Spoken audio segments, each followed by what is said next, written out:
बिस्मिल्लाहिर्रहमानिर्रहीम।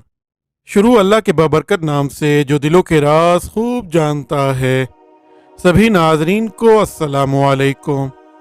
नाजरीन, आज की वीडियो में बात करेंगे अस्हाबुल उखदूद के मजालिम के बारे में। अस्हाबुल उखदूद के बारे में मुफस्सरीन का इख्तलाफ है कि ये लोग कौन थे और इनका क्या वाक़या था।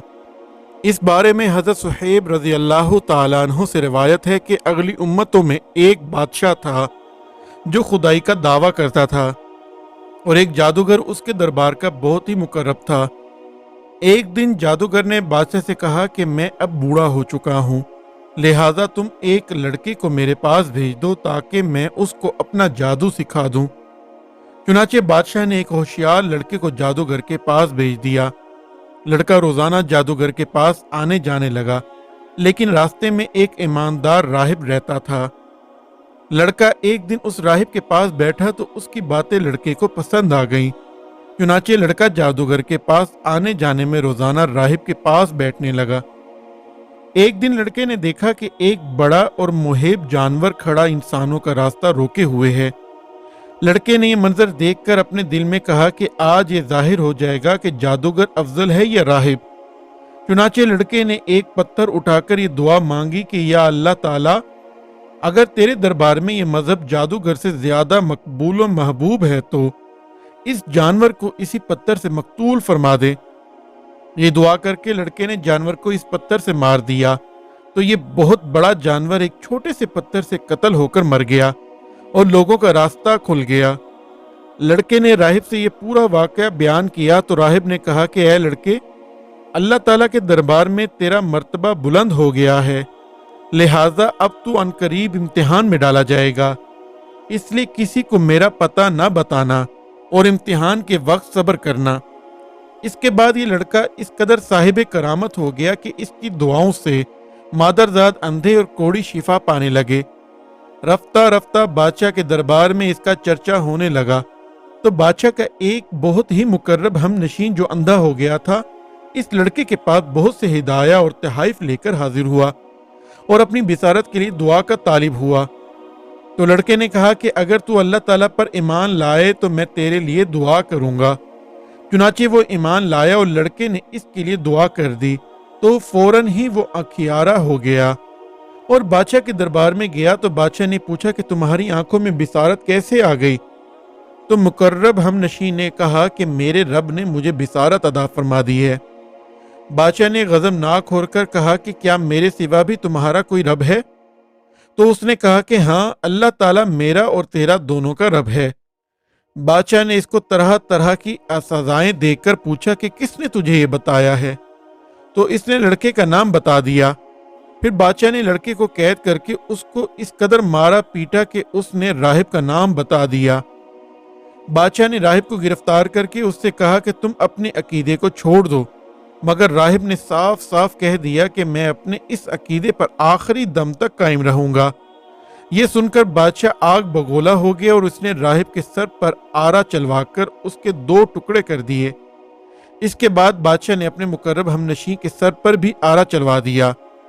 फिर लड़के को सिपाहियों के सपुर्द किया और हुक्म दिया कि इसको पहाड़ की चोटी पर चढ़ाकर ऊपर से नीचे लड़खड़ा दो। लड़के ने पहाड़ पर चढ़कर दुआ मांगी तो एक जल्जला आया और बादशाह के सिपाही जल्जले के झटकों से हलाक हो गए और लड़का सलामती के साथ फिर बादशाह के सामने आ खड़ा हो गया।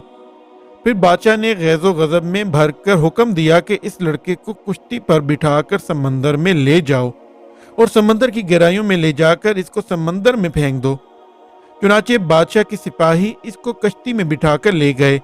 फिर जब लड़के ने दुआ मांगी तो कश्ती गर्क हो गई और सब सिपाही हलाक हो गए और लड़का सेहत और सलामती के साथ बादशाह के सामने आकर खड़ा हो गया और बादशाह हैरान रह गया।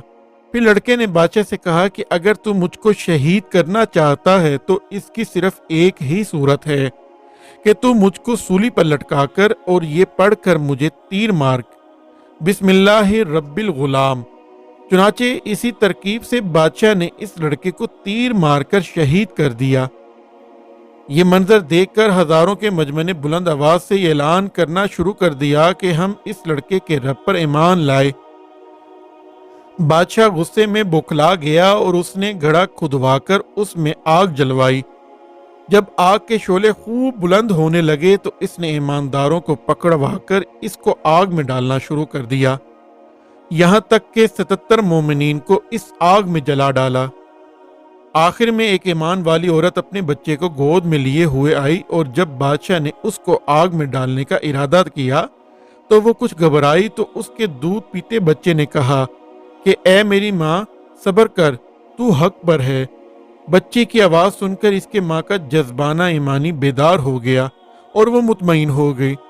پھر ظالم بادشاہ نے اس مومنہ کو اس کے بچے کے ساتھ آگ میں پھینک دیا۔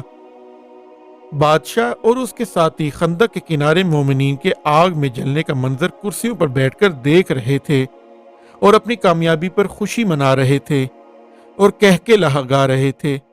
ایک دم قہر الہی نے ظالموں کو اپنی گرفت میں لے لیا، اور وہ اس طرح کے خندق کی آگ کے شعلوں اس قدر بڑک کر بلند ہو گئی کہ بادشاہ اور اس کے ساتھیوں کو آگ نے اپنی لپیٹ میں لے لیا، اور سب کے سب لمحہ بھر میں جل کر راکھ کا ڈھیر بن گئے، اور باقی تمام دوسرے مومنین کو اللہ تعالیٰ نے کافر و ظالم کے شر سے بچا لیا۔ اس واقعے کو اللہ تعالیٰ نے قرآن مجید میں ان لفظوں کے ساتھ بیان فرمایا ہے کہ کھائی والوں پر لعنت ہو، وہ اس بھڑکتی آگ والے، جب وہ اس کے کناروں پر بیٹھے تھے، اور وہ خود گواہ ہیں جو کچھ مسلمانوں کے ساتھ کر رہے تھے۔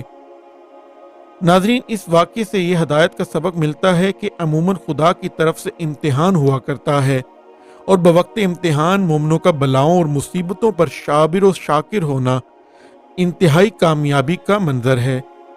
یہ بھی معلوم ہوا کہ ایمان کامل کی یہی نشانی ہے کہ مومن خدا تعالیٰ کی راہ میں پڑنے والی تکلیفوں اور مصیبتوں سے گھبرا کر کبھی بھی اس میں تذبذب نہیں ہوا کرتے، بلکہ مومن خواہ پھولوں کے ہار کے نیچے ہو یا تلوار کے نیچے، پانی میں غرق کیا جائے یا آگ کے شعلوں میں، ہر حال میں بصورت و ایمان پر ساکت اور استقلال کے ساتھ پہاڑ کی طرح قائم رہتا ہے، اور اس کا خاتمہ ایمان پر ہی ہوتا ہے۔